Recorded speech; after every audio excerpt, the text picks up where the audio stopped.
Eu queria convidar você a abrir a sua Bíblia. Nós vamos movimentar um pouquinho a nossa Bíblia hoje. E abrir a sua Bíblia em 1 Coríntios, capítulo 11. No versículo 23 diz assim: pois recebi do Senhor o que também lhes entreguei. Quem está falando isso? Paulo. Paulo está falando que recebeu algo que agora está entregando. E ele diz o seguinte: que o Senhor Jesus, na noite em que foi traído, tomou o pão e, tendo dado graças, partiu e disse: esse é o meu corpo que é dado em favor de vocês. Façam isso em memória de mim. Virou um memorial. Da mesma forma, depois da ceia, ele tomou o cálice e disse: esse cálice é a nova aliança no meu sangue. Façam isso sempre que o beberem em memória de mim. Porque sempre que comerdes desse pão e beberdes desse cálice, vocês anunciam a morte do Senhor até que ele venha. Diga glória a Deus. Diga glória a Deus. Então o apóstolo Paulo está nos trazendo a lucidez à igreja de entender um ritual, um memorial. Nós não vivemos de legalismo, de lei, mas na verdade o apóstolo Paulo, ele está justamente ensinando o que a igreja precisa fazer, como nós fazemos e geralmente a maioria das igrejas fazem, as que tomam ceia, elas que participam da ceia, né, não tomam, mas participam da ceia, uma vez ao mês nós fazemos isso. Aqui no nosso ministério nós fazemos sempre no segundo domingo de cada mês. E é interessante observar esse texto e entender que tanto o corpo como o sangue, Jesus coloca como um memorial, como uma coisa que não poderia ser esquecida, que não poderia ser deixada no esquecimento. Memorial significa isso. Quando nós vamos em Israel e vamos no Museu do Holocausto, um museu muito grande onde mostra o período em que os judeus morreram na Europa, mais de 7 milhões foram aniquilados pelos alemães, principalmente pelos poloneses, né? Morreu mais gente na Polônia do que na Alemanha. E quando nós vamos olhar aquela realidade triste do Holocausto, nós vamos observar que aquilo é um memorial, para que ninguém nunca se esqueça do que aquilo aconteceu algum dia. O museu foi construído em 2006. De 2006 para cá nós tivemos 3 presidentes que tiveram lá. O primeiro presidente, que era o nosso ex-presidente, antes da ex-presidenta, chegou lá e disse que não iria entrar e colocou flores lá no sepulcro de Arafat, na Palestina. A segunda também, e o terceiro, que foi o atual presidente, foi lá e colocou um buquê de rosas, representando o memorial do sofrimento de um povo judeu, daqueles judeus que foram mortos sem propósito.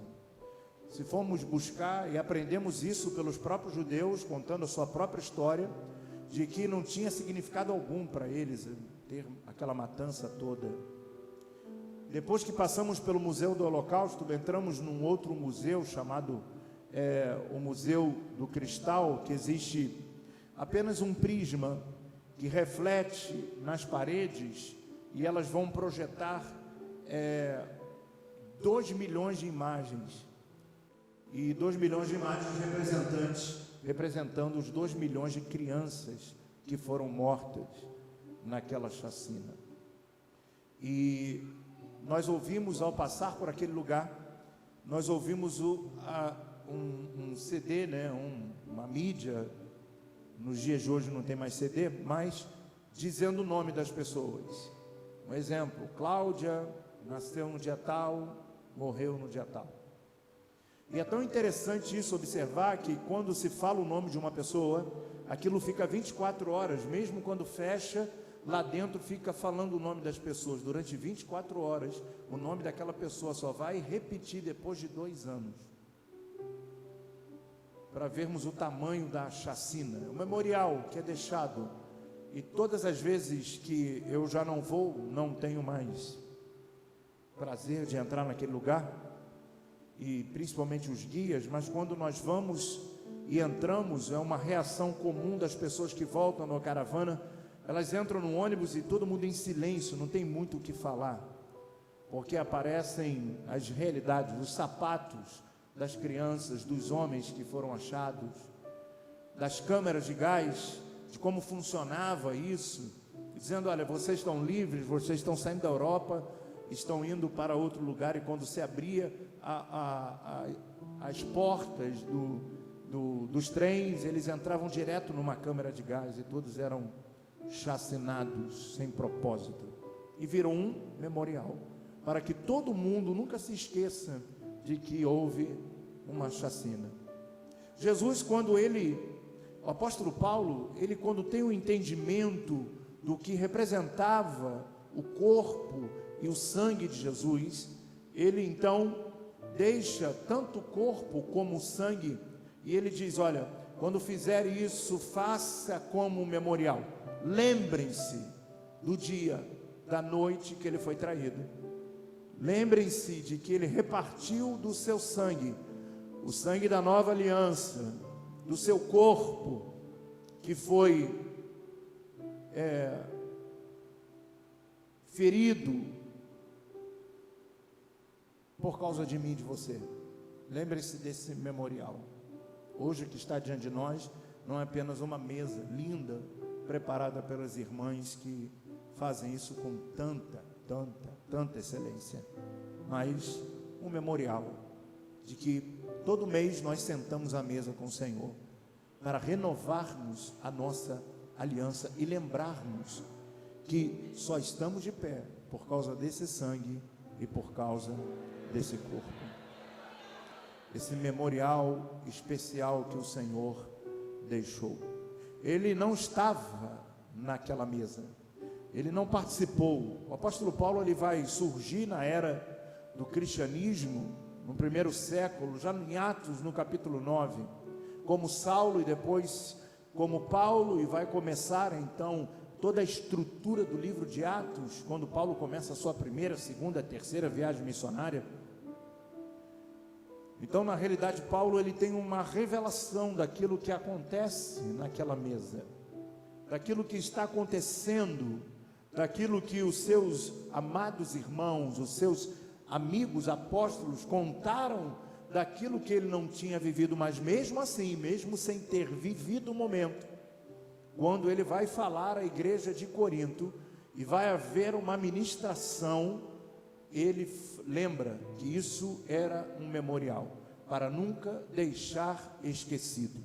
Por isso, todas as vezes, quando você vier a essa igreja, no segundo domingo de cada mês, você vai ver essa mesa erguida, porque nós guardamos esse memorial, que representa um paradoxo, a morte, mas também representa a ressurreição, que representa a tristeza, mas que representa também a alegria para nós que vivemos em novidade de vida. Um memorial fantástico. Se eu fosse você, eu dava glória a Deus nessa noite. Aleluia. O que representa essa mesa que está diante de você nessa noite? O que representa isso? Jesus disse na última ceia: bebam do meu cálice, comam do meu corpo. Ele está dizendo: vocês vão beber do meu cálice e vão comer do meu corpo. O que isso representa? Não só um memorial. Por que ingerir? Por que beber? Por que comer? Talvez você nunca tenha parado para pensar isso. Tem uma relação sobre por que Jesus ceiou antes da sua morte. Rapaz, isso é uma coisa muito forte e profunda. Por quê? Porque quando nós vamos avaliar o texto e nós vamos observar que Jesus, quando ele levanta o cálice, diz que esse é o cálice na nova aliança, não aniquilando a antiga, mas está colocando uma aliança superior a ela, senão nós anulamos o Antigo Testamento. E eis aí o perigo de muitas igrejas que só usam o Novo Testamento, mas todo o Novo Testamento tem bases no Antigo, como tirar uma coisa, como repartir o livro. É impossível.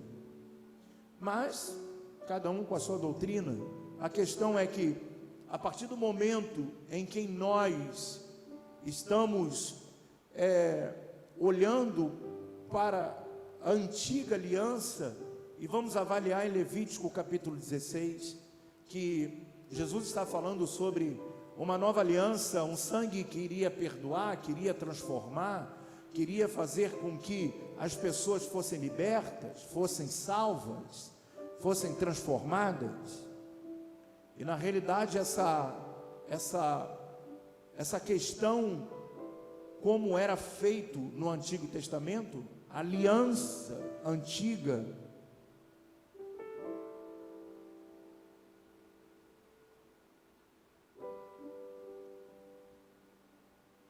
a aliança antiga ela era feita, e Levítico 16 nos mostra isso, de um animal que era morto,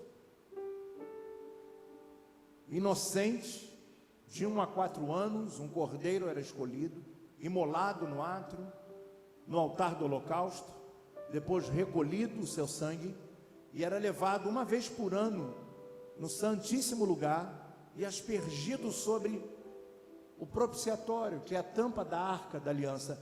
Então, o molde da antiga aliança era após a morte, e Jesus ceia antes da morte. O seu sangue passa a validar antes da sua morte. Então nós vamos olhar e vamos achar alguma coisa talvez um pouco diferente, não estranha, mas diferente, porque se o sangue do animal morto representava o perdão das tribos de Israel, que já desde quando estavam no deserto, peregrinando pelo deserto em direção à terra prometida, naquele momento então que eles estavam em peregrinação, uma vez por ano no tabernáculo era feito esse ritual, esse memorial, e o pecado de todas as tribos eram perdoados. Mas o sangue de um animal morto. Agora Jesus, ele primeiro aparece vivo antes de ser preso no Monte das Oliveiras, no cenáculo, reúne os seus discípulos, inclusive aquele que iria traí-lo. Por isso o apóstolo Paulo começa a dizer, na noite em que foi traído, ele pega e faz uma representação do que significava a antiga aliança, porque ele passa a ser o Cordeiro de Deus, entregue a meu favor, ao seu favor, ao favor da igreja. Mas ele ceia antes da sua morte, antes de descer ao Getsêmani, antes de ser preso pelos romanos, antes de ser levado à casa de Caifás, antes de ser levado à fortaleza Antônia, diante de Pôncio Pilatos, antes de fazer a sua peregrinação da fortaleza Antônia, carregando a sua cruz até fora da cidade, pelo portão de Damasco. E ali há alguma coisa que me chama a atenção, que chama a nossa atenção. Por que não Jesus, pós a sua morte, o seu sangue então seria aspergido, ou se fosse seguido o molde da antiga aliança? Mas há um texto que nos esclarece isso. Eu queria que você fosse comigo aqui no livro de Êxodo, no capítulo 24, porque Jesus ceiou antes da sua morte. Esse é o tema da mensagem.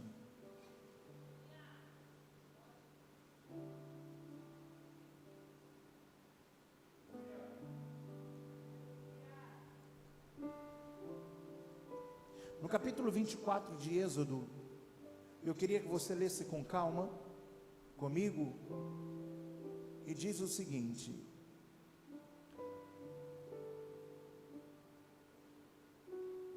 Na manhã seguinte, no versículo 4, no versículo B, na parte B, desculpa. Na manhã seguinte, Moisés levantou-se, acharam?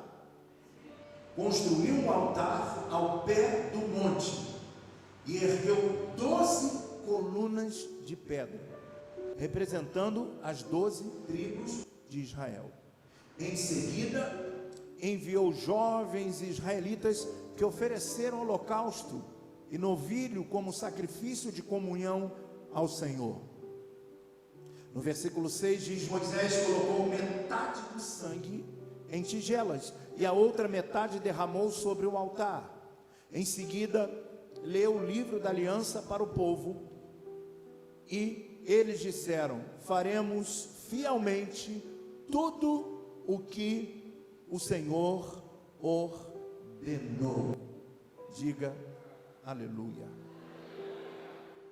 Então nós vamos ver Moisés, que não era sacerdote. Então não podemos levar em momento algum essa visão para o sacerdócio, porque Moisés não era sacerdote, e nós precisamos compreender o que Moisés faz por um momento. Moisés está no momento de confirmar a aliança de Deus, do seu povo com Deus. E aqui a Bíblia diz que Moisés mandou que alguns jovens israelitas oferecessem holocaustos, sacrifício, holocaustos e novilhos de comunhão ao Senhor. E quando eles voltam, eles trazem o quê? O sangue. Porque o propósito do holocausto era o recolhimento do sangue. O holocausto, a importância do sacrifício não era o animal, mas sim o sangue dele. O animal não representava muito, mas o sangue dele que representava o próprio sacrifício do animal. E eles vão apresentar os jovens, os novilhos, e trazem o sangue. Moisés separa 2 bacias, e numa das bacias ele coloca o sangue, e pega o sangue e joga o sangue sobre o altar. Só que esse altar não era um altar qualquer, não era um altar de sacrifício. O animal não foi sacrificado ali. O altar que Moisés constrói representavam as 12 tribos. E ele vai colocando pedras, como nós lemos aqui, e ergueu 12 colunas de pedra, representando as 12 tribos de Israel. Não é uma atitude levítica, não é uma atitude sacerdotal, mas sim Moisés está tendo uma revelação de algo profundo que nós hoje conhecemos. Moisés separa, um sangue fica guardado e o outro sangue é aspergido sobre o que representava a aliança de Deus com o seu povo, que era representado pelas 12 tribos que formavam a nação de Israel. Aquele sangue derramado sobre Israel não era o sangue que perdoava-lhe os pecados, mas Moisés estava marcando as gerações vindouras. Moisés está lançando o sangue e marcando as 12 pedras com o sangue de um cordeiro. Moisés está manchando as pedras e lançando uma palavra de que a aliança de Deus, que era feita pelo sangue desde o Éden, agora estava sendo ratificada por uma atitude profética. Ele pega uma bacia e lança sobre a nação de Israel, dizendo: ei, a aliança está sobre vocês, a aliança está sobre cada um de vocês. Por isso, uma vez por ano, tem um sacrifício anual para perdoar vocês. Por um momento, Moisés recebe uma grande revelação, uma profunda revelação. 12 pedras, 12 fundamentos, 12 tribos de Israel foram marcadas, e a outra bacia foi guardada. O metade do sangue foi guardado para Israel e metade ficou guardada. Aleluia. Oh, aleluia. Aleluia. O interessante é observar que a aliança de Deus com os hebreus, o que marcava a aliança era aquilo que era externo, não interno. O sangue era derramado e aspergido, e Moisés está ensinando isso a eles, quando pega a bacia do sangue e lança sobre o memorial, e lança sobre as 12 pedras, ele está marcando aquele povo, mas era marcado exteriormente. A outra bacia, pergunta para o seu irmão, vê se ela está aí do seu lado, fica guardada. Ai, ai, ai, ai, ai. Ei, você está aqui nessa noite? Aleluia. Aleluia. Então Moisés colocou o sangue, ele pega a bacia e coloca sobre os 12 fundamentos, derrama o sangue sobre o altar. Repita comigo: o sinal da aliança com os hebreus era externa. A outra bacia que Moisés separa era para a igreja.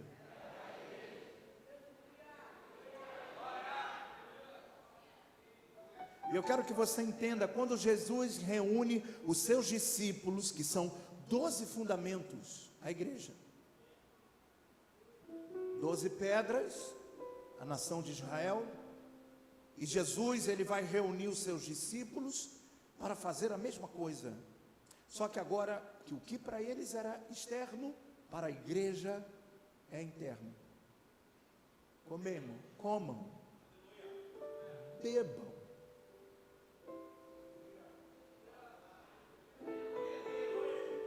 O propósito de Deus com Israel era: possuam a terra, vivam, comam do melhor dessa terra, para mim e para você.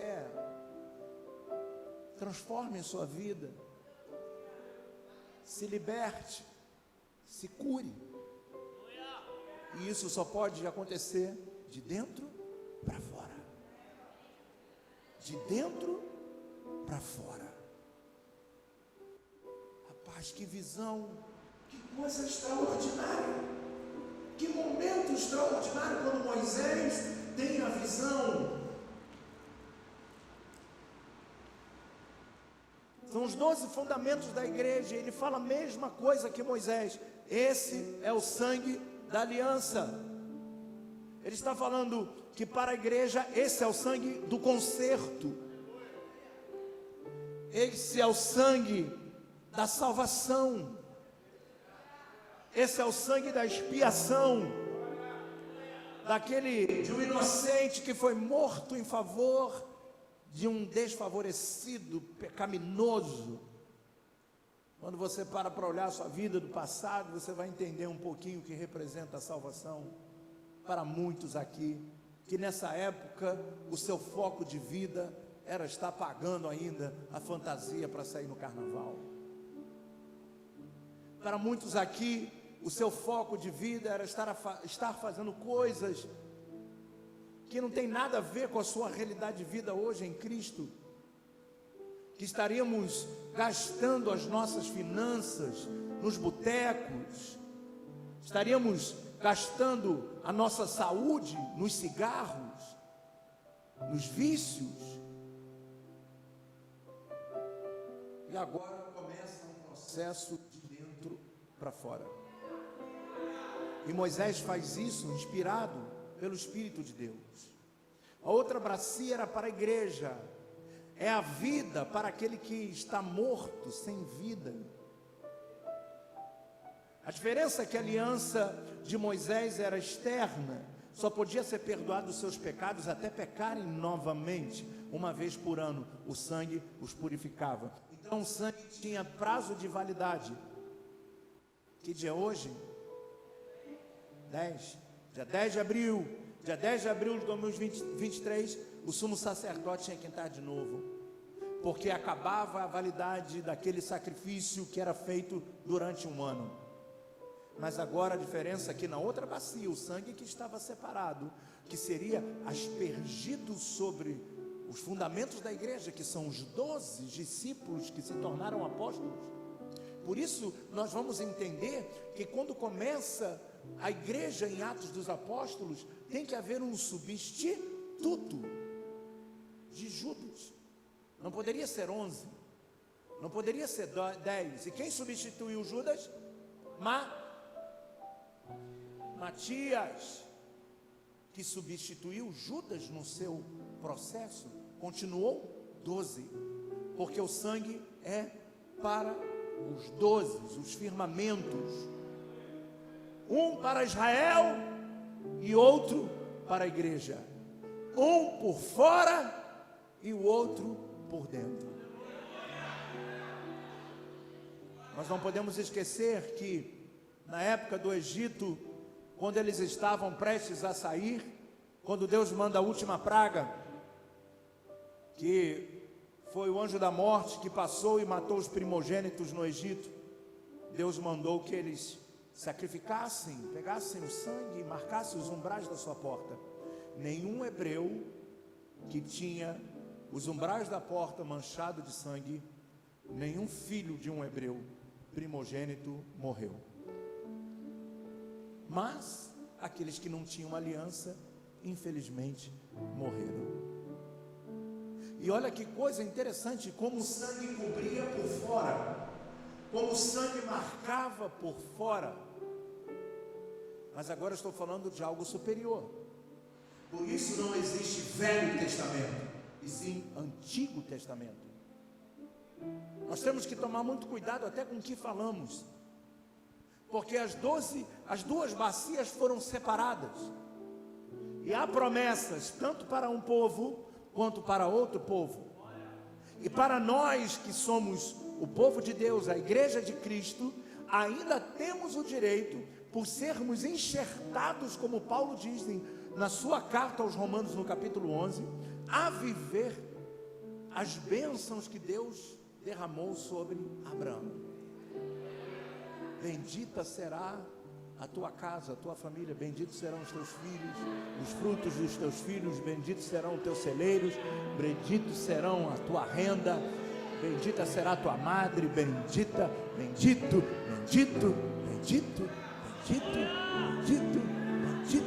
bendito, assim será.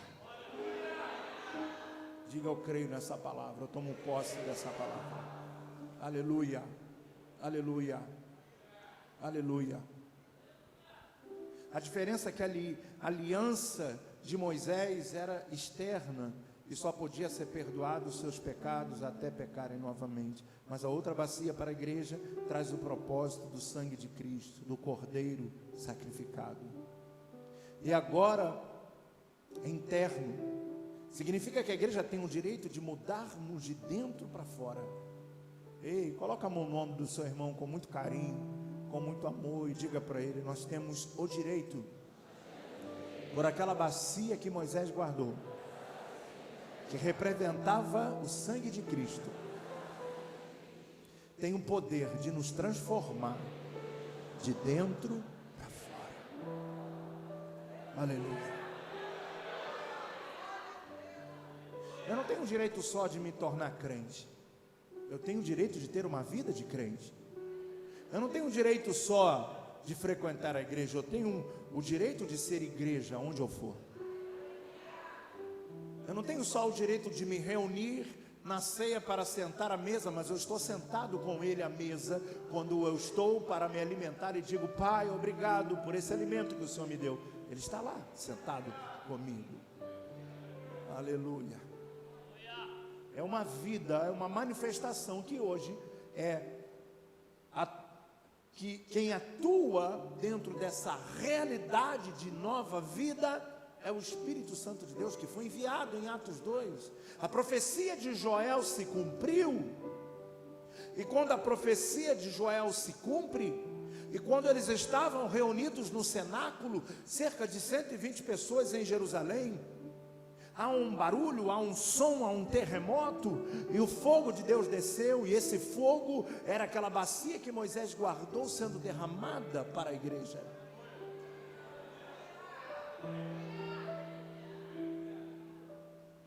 Diga aleluia.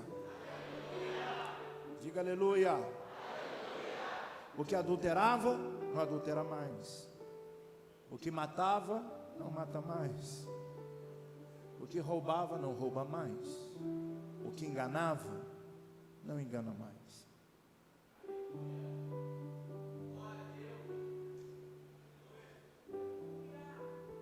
Jesus foi o próprio sacrifício. Por isso podemos entender que esta mesa não é brincadeira. Agora é a vida nova, de dentro para fora.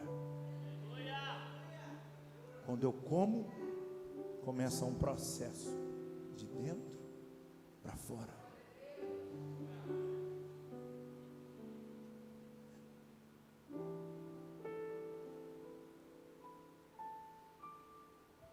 Moisés disse que Deus iria levantar um profeta semelhante a ele.